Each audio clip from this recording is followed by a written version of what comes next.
नमस्कार सर्वांना, श्री स्वामी समर्थ. तुमचं सगळ्यांचं आपल्या स्वामी सहित सेवा या चॅनलमध्ये स्वागत आहे. एक विनंती आहे की आमचे जर व्हिडिओज तुम्हाला आवडत असतील तर प्लीज लाईक, शेअर आणि सबस्क्राईब करायला विसरू नका. तर मंडळी, अक्षय तृतीया 30 एप्रिल 2025 रोजी आलेली आहे. अक्षय तृतीया म्हणजेच जिचा कधी क्षय होत नाही, पुण्य फळ देणारी अशी ही तिथी आहे. न संपणारी 3.5 मुहूर्तांपैकी एक मुहूर्त अशी ही अक्षय तृतीया आहे.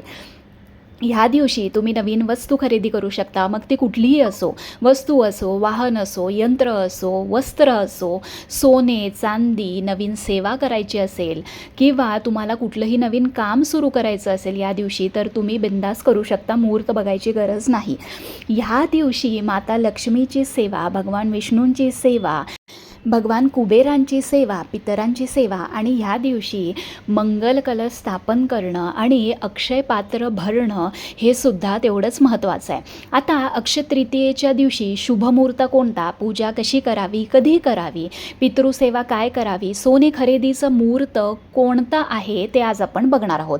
तर बघा, ह्या वर्षी 30 एप्रिल रोजी शुभमुहूर्त सकाळी 5:15 जो चालू होणार आहे तो दुपारी 2:30 वाजेपर्यंत खूप शुभ मुहूर्त आहे. या वेळेत तुम्हाला जर जमलं तर कुठलीही जर तुम्ही वस्तू खरेदी जर करणार असाल तर तुम्ही या दिवशी करू शकता. आणि असं काहीही नाही की ह्याच वेळेपर्यंत करायला पाहिजे. पूर्ण दिवस हा खूप शुभ आहे आणि तुम्ही पूर्ण दिवसामध्ये कधीही खरेदी करू शकता. तर मंगल कलशची स्थापना, अक्षय पात्र किंवा ही जी पूजा आहे ती आपल्याला सकाळीच करून घ्यायची आहे. आता सोने खरेदीचा विशेष मुहूर्त आहे 11:30 ते दुपारी 2:30 वाजेपर्यंत.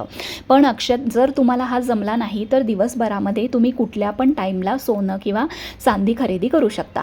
आता पूजा आपल्याला कशी करायची आहे, तर ही पूजा आपल्याला सकाळीच करायची आहे. अगदी तुम्हाला जमलं नाही तर 12, 12:30पर्यंत सुद्धा तुम्ही ही पूजा करू शकता. तर तुम्हाला एक पाट किंवा एक चौरंग घ्यायचा आहे. त्यावर लाल वस्त्र घाला किंवा पिवळं वस्त्र घाला, छान रांगोळी काढून घ्या आणि एक तेलाचा दिवा तुम्हाला लावून तुम्हाला त्यावरती हळद कुंकू घालून ओम दीपदेवता भ्यो नमः असं म्हणून एक फूल तुम्हाला अर्पण करायचं आहे. आता आपल्याला पहिली पूजा सुरू करताना पहिली गणपती बाप्पांची तुम्हाला स्थापना करून घ्यायची आहे.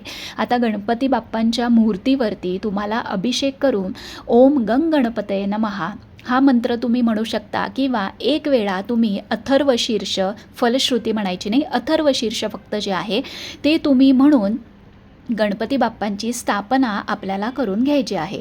ह्याच्यानंतर गणपती बाप्पांची मूर्ती छान स्वच्छ पुसून घ्यायची आहे. त्याला अष्टगंध लावून हळद कुंकू लावून त्याची स्थापना करून घ्यायची आहे. आता त्याचबरोबर नंतर तुम्हाला बाळकृष्णांच्या मूर्तीवरती तुम्ही अभिषेक करू शकता. त्यानंतर इथं मी श्रीयंत्र घेतलेलं आहे. आता तुम्ही श्री सूक्त म्हणत अभिषेक करू शकता किंवा ओम श्रीम नमः हा बीजमंत्र म्हणत तुम्ही अभिषेक करून घ्यायचा आहे. त्यानंतर इथे माझ्याकडे कुबेर यंत्र आहे. कुबेर यंत्रावरती सुद्धा तुम्हाला त्या दिवशी अभिषेक करायचा आहे. आता कुबेरचा जो मंत्र आहे तो तुम्ही म्हणू शकता किंवा ओम कुबेर देवता भ्यो नमः हा मंत्र तुम्ही म्हणू शकता. आणि तुम्ही पाण्याने किंवा पंचामृताने किंवा कच्च्या दुधाने सुद्धा अभिषेक करू शकता. या दिवशी भगवान विष्णू आणि माता लक्ष्मीच्या पूजेला खूप महत्त्व आहे. जर तुमच्याकडे भगवान विष्णूंची मूर्ती असेल तर अभिषेक नक्की करा. विष्णू सहस्रनाम म्हणता केलात तरी चालेल किंवा ओम नमो भगवते वासुदेवाय हा जप म्हणता तुम्ही अभिषेक करा. अक्षय तृतीयेच्या दिवशी कवड्यांच्या पूजेला अत्यंत महत्त्व आहे. कवड्यांच्या स्थापनेला अत्यंत महत्त्व आहे.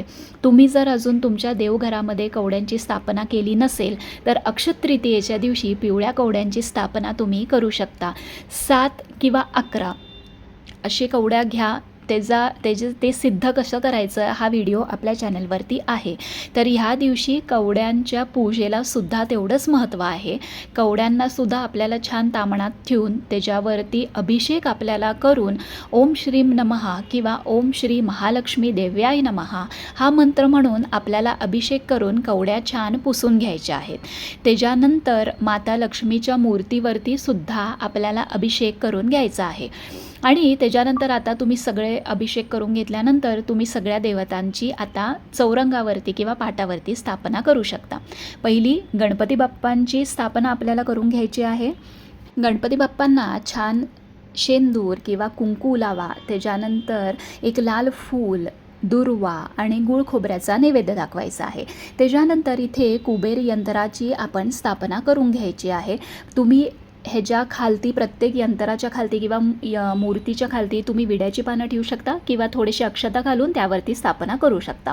असंच तुम्हाला श्रीयंत्राची सुद्धा स्थापना करून घ्यायची आहे. आणि त्याच्यानंतर भगवान विष्णूंची मूर्ती आहे, त्याची आपल्याला स्थापना चौरंगावरती करून घ्यायची आहे. त्याच्यानंतर माता लक्ष्मीच्या मूर्तीवरती छान अभिषेक करून माता लक्ष्मीला अष्टगंध लावून, हळद कुंकू लावून, केवड्याचं किंवा तुमच्याकडं जर गुलाबाचं अत्तर असेल किंवा कोणतंही अत्तर असेल तर ते लावून आपल्याला माता लक्ष्मीच्या मूर्तीची स्थापना करून घ्यायची आहे. आता हे सगळं झाल्यानंतर तुमच्याकडं आता कवड्यांची स्थापना आपण करणार आहे, तर इथं मी कवड्यांची स्थापना सुद्धा करून घेत आहे. आता प्रत्येक कवडी स्वच्छ धुवून पुसून सुकवून आपल्याला ठेवायची आहे. त्यावरती आपल्याला छान अष्टगंध लावायचा आहे आणि हळद कुंकू आपल्याला लावून, अत्तर कुठलंही असेल तर ते फुलावरती अत्तर लावून एक फूल आपल्याला अर्पण करायचं आहे. आता इथं जर तुमच्याकडं कुंचम असेल, कारण प्रत्येक घरात आता कुंचम पोचलेला आहे, जर इथं कुंचम असेल तर अक्षय तृतीयेच्या दिवशी तुम्ही कुंचम भरा. मग तुम्ही मंगळवारी भरत असाल किंवा शुक्रवारी भरत असाल, पण अक्षय तृतीयेच्या दिवशी कुंचम भरा आणि त्याची पूजा आपल्याला करायची आहे. श्रीयंत्रावरती आपल्याला कमळगट्ट्याची माळ ठेवून फुलार्पण करायचं आहे. आता माझ्याकडे इथं अष्टलक्ष्मीचा फोटो आहे, सो तो फोटोसुद्धा मी इथं ठेवलेला आहे. त्याला अष्टगंध, हळद कुंकू लावून मी फुलं अर्पण करून घेतलेली आहे.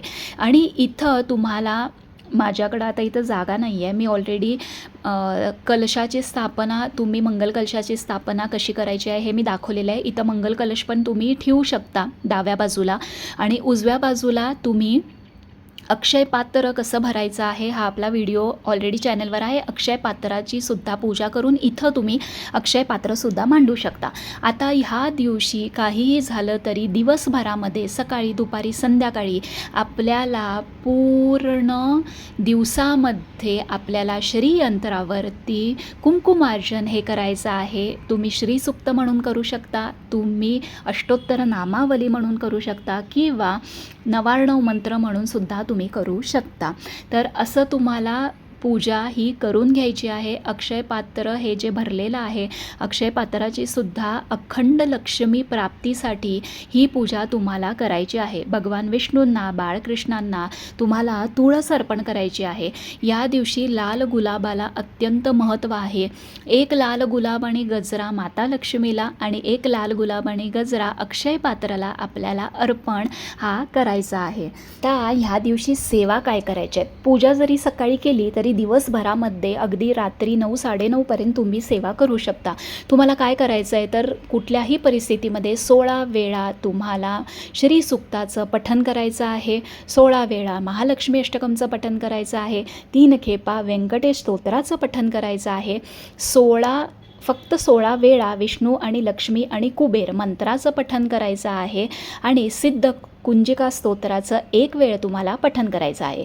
त्याचबरोबर तुम्ही ओम नमो भगवते वासुदेवाय 1 माळ श्री स्वामी समर्थ आणि या दिवशी पितृ अष्टक किंवा पितृस्तुती स्तोत्र किंवा पितृनिवारण स्तोत्र हे तुम्हाला 1 वेळा दक्षिणेकडे तोंड करून पठण करायचं आहे आणि 1 माळ ओम पितृदेवताय नमहा असं तुम्हाला करायचं आहे. बघा, या दिवशी या सगळ्या सेवेला अत्यंत महत्त्व आहे. माता लक्ष्मी ही खूप चंचल आहे, पण जिथं माता लक्ष्मी, भगवान विष्णू यांची सेवा होते एकत्रित, तिथे माता लक्ष्मीचा वास हा अखंड त्या घरी आणि त्या कुटुंबावरती हा नक्की राहतो. तर अशी तुम्ही पूजा अक्षय तृतीयेच्या दिवशी करायची आहे. कारण प्रत्येक घरामध्ये लक्ष्मी ही अक्षय टिकून राहावी, तिचा कृपा आशीर्वाद त्या पूर्ण कुटुंबावरती राहावा, घरात तिचा वास कायम असावा, सगळ्यांना सुख समृद्धी लाभावी म्हणून ही पूजा करणं आवश्यक आहे.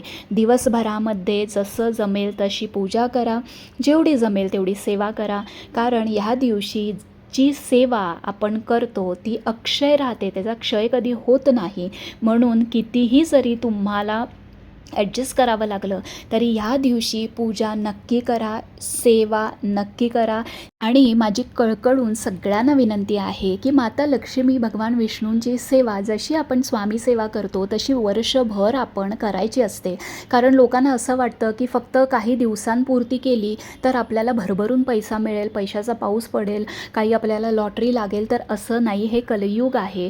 त्यामुळे जेवढी तुम्ही सेवा कराल तेवढेच तुम्हाला रिझल्ट्स मिळतील. वर्षातनं एकदा केली, स्थापना केली, त्याची सेवा केली नाही, फक्त ते देवाऱ्यामध्ये आहे, असं चालणार नाही. सेवेला खूप महत्त्व आहे. तर काही प्रश्न असतील तर कमेंट बॉक्समध्ये नक्की विचारा.